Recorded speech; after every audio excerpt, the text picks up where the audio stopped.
Hello, actually আমি portrait photographer. Randomly মানুষের সাথে কথা বলে ছবি তুলি, সোশ্যাল মিডিয়াতে পোস্ট করে থাকি। তো আপনার ছবি তুলবেন?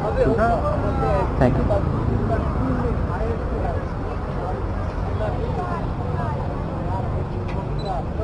একটু আমার দিকে তাকাবেন।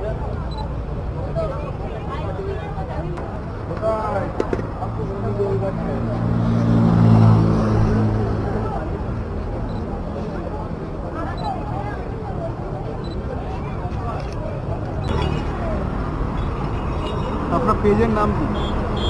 রবীন্দ্রনাথ মান্না। ঠিক আছে, থ্যাংক ইউ। Thank you. এলাম। চল রাস্তায় সাজি ট্রাম লাইন আর কবিতায় শোয়ে কাপলেট। আহা উত্তাপ কত সুন্দর তুই থার্মোমিটার